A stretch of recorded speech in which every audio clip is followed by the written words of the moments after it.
उपाय बता सकता हूँ आपको, मीन्स सरकार को। ओवर ब्रिज बनते हैं, बनक पूरा नहीं हुआ, ओपनिंग नहीं हुई कि टूट जाता।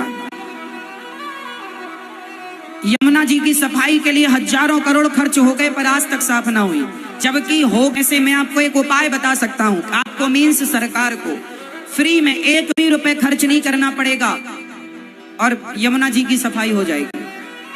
पहले ये देखो कि गंदी कहां से हो रही है। बड़े बड़े शहरों का बड़ा बड़ा नाला मिल रहा है, उन नालों से क्या करो कि नाले मिलें उसके पहले एक छोटा सा प्लांट लगाओ जहां नाले का पानी शुद्ध किया जाए।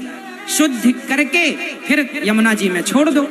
बची खाद को किसानों को बेच दो तो सरकार का खजाना भी बढ़ेगा। खाद बेचकर किसानों की खेती भी यूरिया और डीएपी से मुक्त हो जाएगी, ऑर्गेनिक खाद मिल जाएगी। और बड़े बड़े नाले, जितनी बड़ी यमुना जी हैं उतने बड़े बड़े कई नाले मिल रहे हैं बड़े बड़े शहरों में। अरे उन नालों को बीच में पहले रोक के 4 किलोमीटर पहले रोक लो, किलोमीटर पहले रोक लो, प्लांट लगा लो, ठीक ठीक उससे पानी की सफाई कर लो, पानी अपने आप शुद्ध हो जाता है। व्यवस्था बनाओ, इतनी आधुनिक मशीनें आजकल आ गई हैं, चीजें आ गई हैं, शुद्ध करके डाल दो, हो गई शुद्धि। गंगा जी में भी ऐसी करो। कोई पॉलीथीन किनारे के समेटने से शुद्धि ना होगी, ये तो अलग विषय है कि घाट शुद्ध होने चाहिए, अलग विषय। पर घाट में जो पानी बह रहा वो तो शुद्ध हो, घाट तो शुद्ध हो ही जाएंगे। तो यमुना जी की सफाई कैसे हो सकती है, लेकिन सरकार इस पर काम नहीं कर रही है। हजारों करोड़ खर्च हो जाते हैं पता नहीं किस नाम पर। हमारे देश का आलम ऐसा है, सड़क बनती है 1 महीने बाद फिर खोद दी जाती है। अरे बोले सीवर की लाइन डालना भूल गए, ये भूल गए। एक सड़क बनाने में कई 100 करोड़ रुपए लगता है।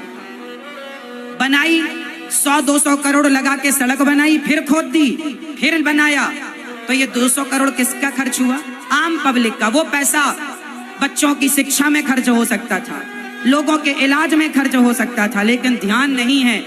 हमारा देश सोने की चिड़िया आज भी है। यदि भ्रष्ट नेता और भ्रष्ट अफसर ठीक हो जाए तो सोने की चिड़िया आज भी है। सोने की चिड़िया कहीं उड़ नहीं गई, आज भी यहीं है। बस ये भ्रष्टाचार बंद हो जाए तो। पर कौन आवाज लगाए? किसके पास समय है माथा पच्ची करने का? चल रहा है, कौन कहे, कौन आवाज लगाए, कौन सही बात करे? अभी तो सुने कौन? विडंबना तो ये कह तो रहे हैं, हम सालों से चिल्ला रहे हैं, कहां कौन सुन रहा है?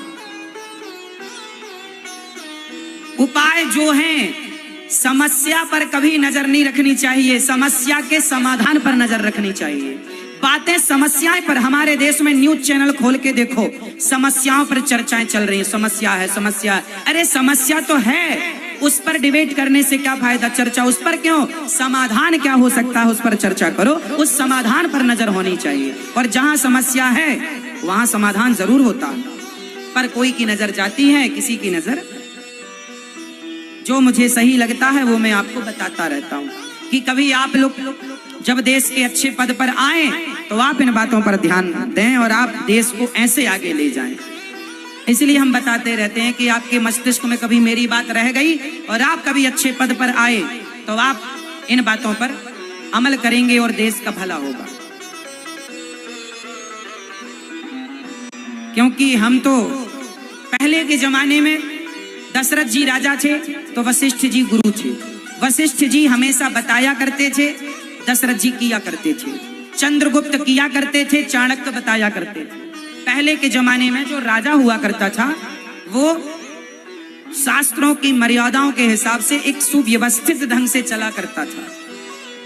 प्लानिंग होया करती थी, लोगों की टीम बैठा करती थी, चर्चा हुआ करती थी कि इस काम को कैसे बेहतर किया जा सकता है। कोई ध्यान नहीं। आज हमारे देश को आजाद हुए 70 वर्ष हो गए लगभग, आज तक समस्याएं जस की तस खड़ी हैं। कुछ समस्याएं, कुछ में तो काम हुआ, कुछ तो खड़ी हैं। भगवान ने गोपियों को बुलाया, सारी गोपियां काम धाम छोड़कर आई। भगवान ने कहा पतियों के पास जाओ, पति ही आपका देवता है। बिन पर में